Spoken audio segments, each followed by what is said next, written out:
अवधूत चिंतन श्री गुरुदेव दत्त। आज आपण या निरूपणामध्ये पाहणार आहोत की आता ही कोजागिरी पौर्णिमा आलेली आहे आणि कोजागिरी पौर्णिमा ही सोमवारी आहे ना, आणि या सोमवारच्या दिवशी आपल्याला एक उपाय करायचा आहे। ज्यांच्या जीवनामध्ये दारिद्र्य आहे, ज्यांच्या जीवनामध्ये दोष निर्माण झालेले आहेत, जे वास्तुदोषसुद्धा असू शकतात किंवा अनेक प्रकारच्या दुःखांनी ग्रासलेले आहेत ना, त्यांच्यासाठी एक खास उपाय आहे आणि याच दिवशी ते करायचे आहे। आता तुम्हाला असं वाटून देऊ नका, कारण ही माहिती असते ना, ती अभ्यासपूर्ण माहिती असते। म्हणजे आपल्या जीवनामध्ये ज्या काही अडचणी आहेत ना, नव्हे तर आपल्याला दुःखांनी ग्रासलेलं असेल तर जास्तीत जास्त लोकांच्या जीवनामध्ये सुख निर्माण व्हावं, हेच या निरूपणाचा उद्देश असतो।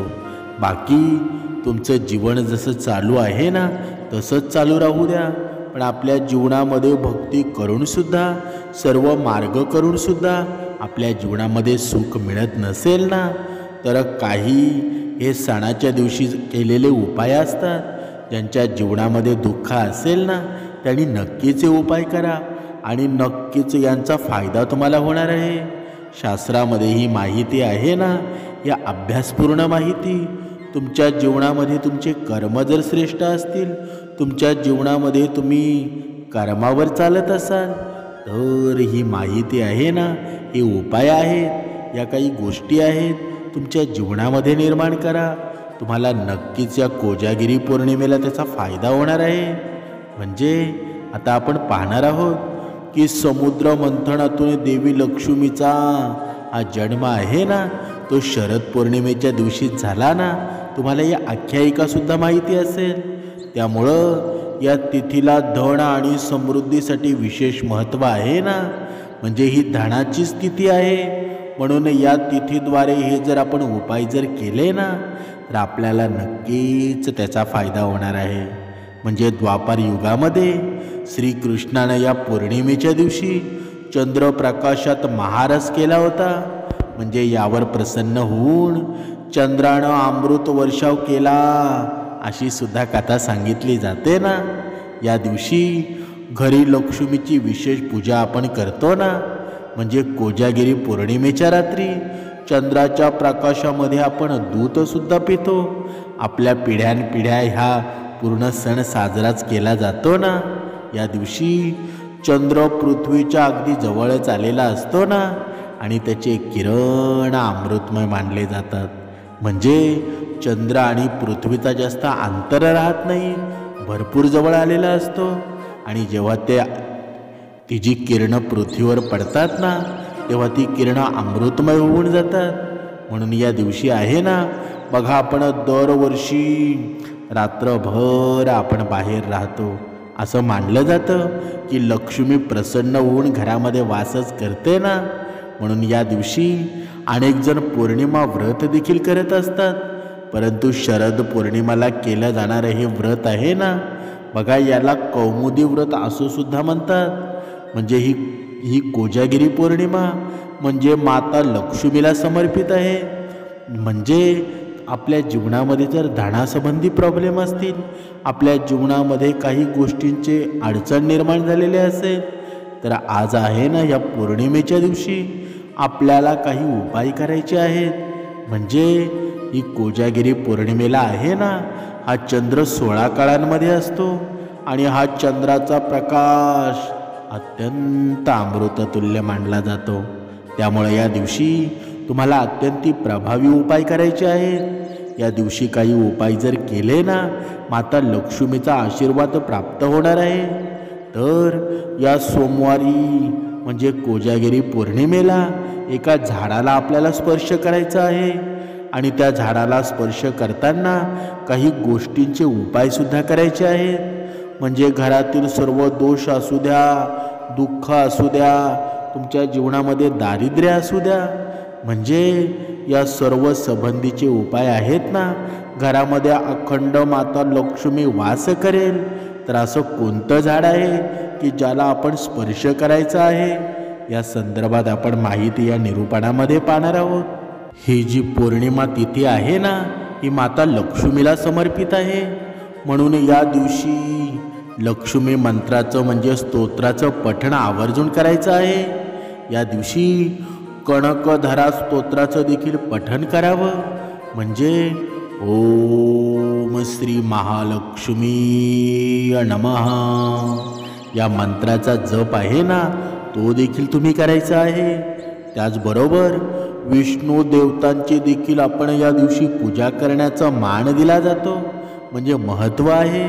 कारण असं म्हणतात ना की जिथे भगवान विष्णू असतील ना, तिथे माता लक्ष्मीचा वास नक्कीच असतो. म्हणून त्यामुळं माता लक्ष्मी तेव्हाच प्रसन्न होते जेव्हा भगवान विष्णूंची आपण विधिवत पूजा करत असतो, त्यांची सेवा करत असतो. त्यामुळं या दिवशी माता लक्ष्मीसह भगवान विष्णूंची देखील पूजा करायची आहे आणि विष्णू सहस्रनामाचं देखील पठण करायचं आहे. पुढे व्यंकटेश स्तोत्राचं पठण करायचं आहे. तर या सेवा तुम्ही आवर्जून करायच्या आहे. त्याचबरोबर या दिवशी चंद्रदेवताला देखील अनन्यसाधारण महत्त्व आहे. म्हणजे चंद्राचा प्रकाश यावेळी अमृततुल्य मानला जातो ना, त्यामुळं धार्मिक प्रथेनुसार आहे ना, चंद्राच्या प्रकाशामध्ये आपण दूध ठेवतो ना आणि ते पितोसुद्धा, या आरोग्यासाठी उत्तमच आहे. याचं कारण म्हणजे असं केल्यानं चंद्राचा प्रकाश दुधावर पडतो, त्याचा औषधी गुणधर्म प्राप्त होतात ना. म्हणजे आपल्या जीवनामध्ये जरा आपल्याला रोग असतील, जरा आपण आजारी असू, तर त्या मनुष्यानं हे दूध आद्र प्यावं.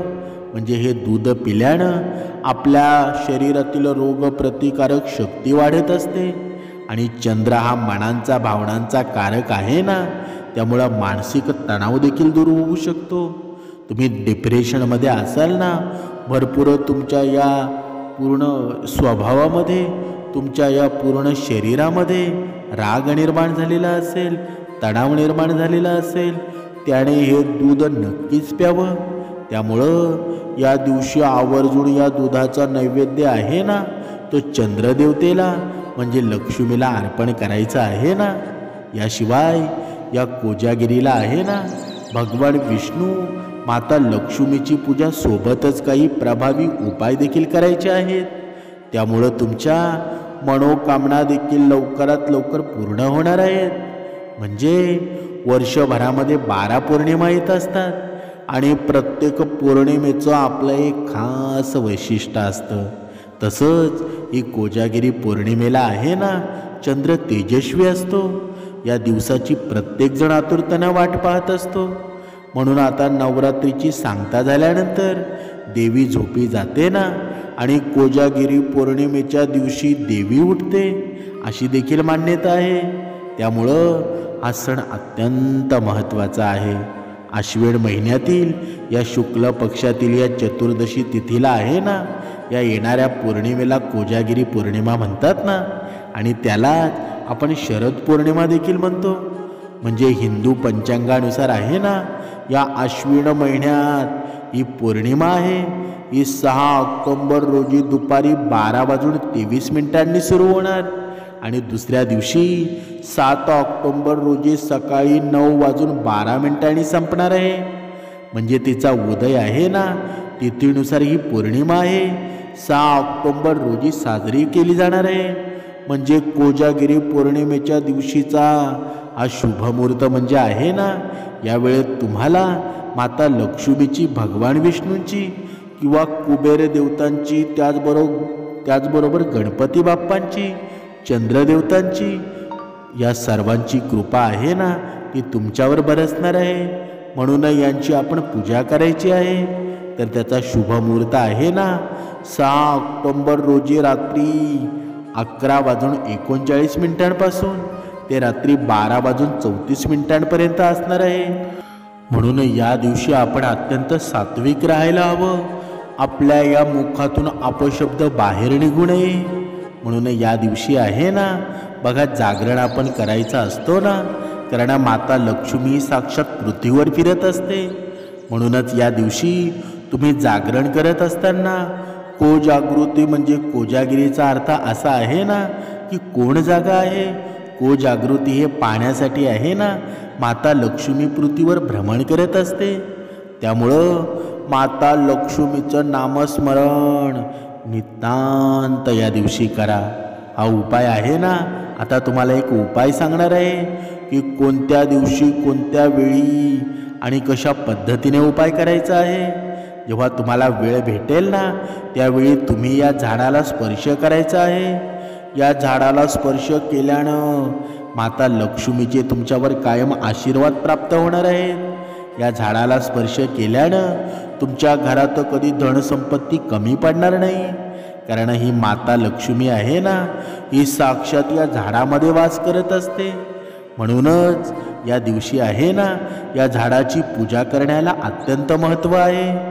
जर तुमच्या घरामध्ये सतत आजारपण असतील किंवा आलेला पैसा टिकत नसेल, कोणत्या ना कोणत्या मार्गाने पैसा घराच्या बाहेर जात असेल, त्यासोबतच तुमच्या घरामध्ये सतत वादविवाद होत असतील, खूप कष्ट मेहनत करून जो पैसा घरात आणला आहे ना तो आजारपणामध्ये बाहेर निघून जात असेल, की खूप कष्ट करून खूप मेहनत करून हवा तेवढा पैसा मिळत नसेल, अशा अनेक समस्या असतील. त्याचबरोबर माता लक्ष्मी आहे ना आपल्या घरामध्ये स्थिर राहिल्यानं आपल्या घरामध्ये अमाप संपत्ती प्राप्त होते ना. म्हणून माता लक्ष्मी तुमच्या घरामध्ये स्थिर राहण्यासाठी या कोजागिरी पौर्णिमेच्या दिवशी आहे ना आपल्याला असे काही उपाय करणं महत्त्वाचं ठरतं. तर हा उपाय करण्यासाठी आपल्याला कोजागिरी पौर्णिमेच्या दिवशी सकाळी लवकर उठायचं आहे. आंघोळीच्या पाण्यामध्ये थोडीशी हळद आणि थोडंसं गंगाजल टाकून स्नान करायचं आहे. कारण आता हळदच का टाकायची बरं. हळद आहे ना ही माता लक्ष्मीला अत्यंत प्रिय आहे. आणि या दिवशी या पौर्णिमा असल्यामुळं थोडीशी चिमूटभर हळद तुम्ही आंघोळीच्या पाण्यामध्ये आवर्जून टाकावी. देवघरातील देवांची विधिवत पूजा करून झाल्यानंतर तुम्हाला हा उपाय करायचा आहे. आणि हा उपाय तुम्ही संध्याकाळी केला तर अजूनच प्रभावी ठरेल. कारण पौर्णिमा ही सोमवारी दुपारी 12 वाजता सुरू होणार आहे. आणि म्हणून तुम्ही हा उपाय संध्याकाळी 4 नंतर कधीही केला तरी उत्तम ठरेल. परंतु ज्यांना रात्री करणं शक्य नसेल त्यांनी 7 ऑक्टोबरला म्हणजे मंगळवारी सकाळी केला तरी चालेल. हा उपाय करण्यासाठी आपल्याला एक दिवा लागणार आहे. तर मातीची पंती घ्या किंवा तुमच्याकडे पितळाचा, तांब्याच्या, चांदीची कोणतंही निरंजन असेल ना तर ते सुद्धा घेऊ शकता. आणि त्या दिव्यामध्ये तुम्हाला थोडंसं तूप टाकायचं आहे. तुपाच्या वासानं माता लक्ष्मी आपल्या घराकडे आकर्षित होत असते. म्हणून दिव्यामध्ये तुम्ही तूपच घालायचं आहे. त्यानंतर तुम्हाला एक फुलवात घ्यायची आहे आणि फुलवातीला थोडंसं हळद कुंकू लावायचं आहे. फुलवात घरामध्ये नसेल ना तर तुम्ही दुहेरी कापसाची वात घेऊ शकता. आणि तूप नसेल तर तुम्ही तेल देखील घेऊ शकता. परंतु असेल तर आवर्जून तुपाचा वापर करा. एक ताट घेऊन त्यामध्ये आता हा दिवा ठेवायचा आहे आणि 1 तांब्या पाणी भरून घ्यायचं आहे. त्या पाण्यामध्ये एक गुळाचा खडा टाकायचा आहे आणि चिमूटभर हळद टाकायची आहे. आणि या सर्व वस्तू घेऊन तुम्हाला तुळशीच्या जवळ जायचं आहे. त्यानंतर तुम्हाला तुळशीजवळ जाऊन दिवा प्रज्वलित करायचा आहे. दिवा हा तुम्ही वाती दुहेरी कापसाची वात जर घेतलेली असेल तर त्यास उत्तरेकडे तोंड करावं. आणि फुलवात जर असेल तर फुलवात आकाशाकडे तोंड करून असते. म्हणून उत्तर दिशा ही माता लक्ष्मीची मानली जाते. म्हणून त्या दिशेला तुम्हाला या दिव्याचे तोंड करून ठेवायचं आहे. त्याचबरोबर तुळशीला हळद, कुंकू, अक्षता, फुले वाहून जळ अर्पण करायचं आहे. आणि तुळशीला तुम्हाला आता प्रदक्षिणा घालायच्या आहेत. आणि प्रदक्षिणा घालत असताना बघा एक मंत्र म्हणायचा आहे. लक्ष देऊन ऐका. तो मंत्र असा आहे, ओम नमो भगवते वासुदेवाय नमः हा जो मंत्र आहे ना, हा मंत्र 11 वेळा म्हणायचा आहे आणि त्यानंतर तिथे बसून तुम्हाला लक्ष्मी प्राप्तीसाठी तुमच्या घरामध्ये अखंड लक्ष्मी नांदावी यासाठी कणकधरा स्तोत्राचं पठण करायचं आहे। आता ही तुळशीजवळ कणकधरा स्तोत्राचं पठण करणं त्याचे प्रभावी अतिशय फळदायी ठरतात आणि हा अत्यंत प्रभावी स्तोत्र आहे। त्यानंतर उजव्या हाताचा स्पर्श तुळशीला करायचा आहे आणि डावा हात आपल्या छातीवर ठेवायचा आहे आणि तुमची जी काही इच्छा आहे तुम्हाला तिथे व्यक्त करायची आहे। जर तुमच्या जीवनामध्ये आर्थिक समस्या असतील त्या दूर व्हाव्या यासाठी प्रार्थना करायची आहे आणि तुमच्या अजून काही अडचणी असतील तर त्या देखील दूर होण्यासाठी प्रार्थना करायची आहे आणि तुमची सर्व कामे मार्गी लागावी यासाठी प्रार्थना करायची आहे। म्हणूनच तुळशीला आहे ना, माता लक्ष्मीचं प्रतीक मानलं जातं। म्हणून या दिवशी तुम्ही तुळशीची अशा प्रकारे पूजा केली ना तर माता लक्ष्मी साक्षात तुम्हाला आशीर्वाद प्राप्त होणार आहेत। म्हणूनच संध्याकाळी आणि सकाळी दोन्हीही वेळेला तुम्हाला तुळशीचा एक तुपाचा दिवा आवर्जून लावायचा आहे आणि हा दिवा रात्री 12 वाजेपर्यंत तेवत राहील याची तुम्ही पूर्णपणे काळजी घ्या। कारण कोजागिरी पौर्णिमेला आहे ना, रात्री 12 नंतरच देवीची पूजा केली जाते। त्यामुळे या वेळेपर्यंत हा दिवा प्रज्वलित केलेला असावा। त्याचबरोबर आता दुसरं झाड आहे ते म्हणजे पिंपळाचं झाड। बघा, पहिलं झाड पाहिलं ती तुळस आणि हे दुसरं झाड आहे ना ते पिंपळाचं झाड। या पिंपळाच्या झाडामध्ये साक्षात भगवान विष्णू वास करत असतात ना, म्हणून पानांमध्ये माता लक्ष्मी असते।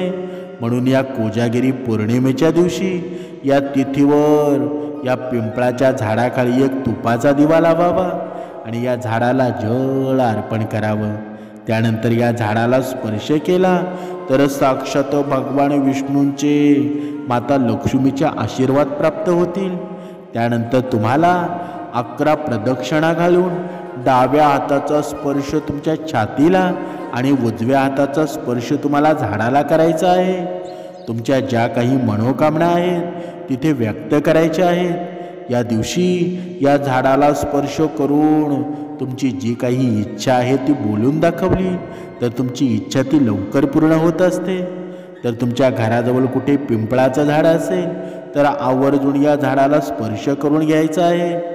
म्हणूनच तुळशीच्या रोपामध्ये आणि पिंपळाच्या झाडामध्ये या दोघांमध्ये माता लक्ष्मी वास करत असते ना, म्हणून या लक्ष्मीला समर्पित असणाऱ्या या तिथीवर तुम्ही हा उपाय केला ना तर निश्चितच तुम्हाला लक्ष्मीचे आशीर्वाद प्राप्त होतील। अवधूत चिंतन श्री गुरुदेव दत्त।